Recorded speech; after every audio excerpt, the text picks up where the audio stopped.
जय हिंद दोस्तों। तो साथियों, आप लोग के समक्ष में आज हिंदी शब्द विचार की चर्चा करेंगे दोस्तों। ठीक है दोस्तों, तो इससे पहले वर्ण विचार समाप्त हो गया है। ठीक है दोस्तों, और वीडियो देखना है तो इससे पहले चैनल पे जा कर के देख सकते हो दोस्तों। ठीक है दोस्तों, तो भाइयों आप लोग से आज आप लोग के समक्ष में जाएगा वीडियो, जिसका टॉपिक है शब्द विचार।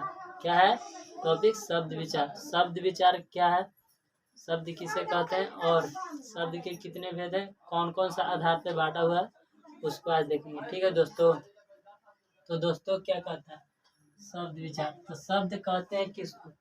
शब्द कहते हैं किसको? तो कहता है कि वर्णों और ध्वनियों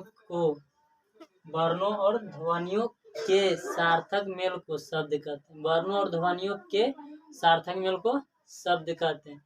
जैसे में हो गया गाय, हो गया घर, हो गया विद्यालय, हो गया, ये सब क्या हो गया? जो शब्द है। ठीक है दोस्तों, और में कैसा सार्थक शब्द है? क्या सार्थक शब्द है? उसी को तो कहते हैं क्या? शब्द। कहता है कि वर्णों और ध्वनियों के सार्थक मेल को शब्द कहते हैं। वर्णों और ध्वनियों के सार्थक मेल को शब्द कहते हैं। जैसे में आ गया गाय, हो गया घर, हो गया रोटी, हो गया हिमालय, हो गया इत्यादि।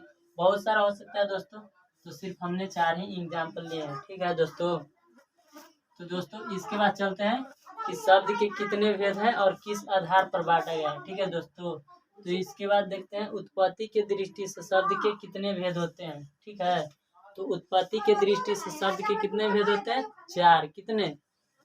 4। तत्सम, तद्भव, देशज और विदेशज। तो तत्सम किसे कहते हैं, तद्भव किसे कहते हैं, देशज किसे कहते हैं और विदेशज किसे कहते हैं? तो दोस्तों आज हम इसी पे चर्चा करने वाले हैं। ठीक है दोस्तों, तो दोस्तों सबसे पहले देखते हैं कि उत्पत्ति की दृष्टि से शब्द के कितने भेद होते हैं। तो कितने भेद होते हैं? 4। उत्पत्ति की दृष्टि से शब्द के 4 भेद। पहला तत्सम, दूसरा तद्भव, तीसरा देशज, चौथा विदेशज। यही 4 जो है उत्पत्ति की दृष्टि से बांटा हुआ है दोस्तों। तो सबसे पहला का डिफिनेशन देखते हैं और इसके एग्जाम्पल क्या क्या होता है। तो तत्सम शब्द किसे कहते हैं? तो बोलना है कि हिंदी में संस्कृत के मूल शब्दों को तत्सम कहते हैं। ठीक है दोस्तों, क्या कहता है डिफिनेशन, जो फिर से सुन लो। कहता है कि हिंदी में संस्कृत के मूल शब्दों को तत्सम कहते हैं। जैसे कपूर हो गया, अग्नि हो गया, कुब्ज हो गया, पुष्प हो गया इत्यादि होगा। ठीक है दोस्तों, और इसके बाद चलते हैं दूसरा क्या कहता है? तद्भव। तद्भव में क्या है? तो जो तत्सम है ना उसी का क्या है? रूपांतर। क्या? रूपांतर। तो तत्सम का डेफिनेशन सुन ही लिए हो दोस्तों। और उसके बाद क्या कहता है? तद्भव। तो तद्भव क्या कहता है? तत्सम के रूपांतर रूप को तद्भव कहते हैं। तत्सम के रूपांतर रूप को तद्भव कहते हैं। तो इसके एग्जाम्पल क्या क्या हो सकते हैं? जैसे में हो गया कपूर, हो गया आग, हो गया कुबड़ा, हो गया जो कुब्ज है इसी का ही ये है। ठीक है दोस्तों, कुबड़ा जो पुष्प है उसी का फल। ठीक है दोस्तों, और इसके बाद है क्या? देशज और विदेशज। और इसके बाद क्या? इत्यादि। देशज। इसके बाद तीसरा क्या है? देशज।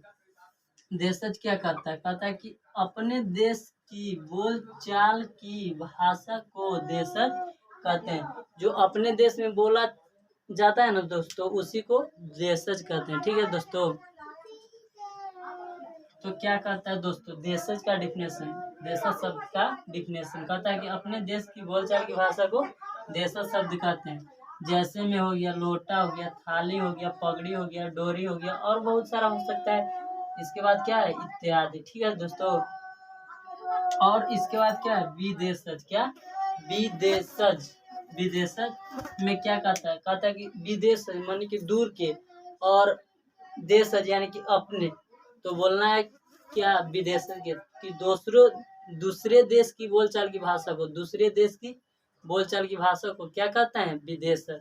जैसे में हो गया हॉस्पिटल हो गया, प्लेटफॉर्म हो गया, स्टेशन हो गया, दुकान हो गया, डॉक्टर हो गया, ये सब क्या है जो विदेशक के कैटेगरी में आता है। ठीक है दोस्तों, तो आई होप आप लोग का इतना समझ में आया हो। तो जय हिंद, जय भारत।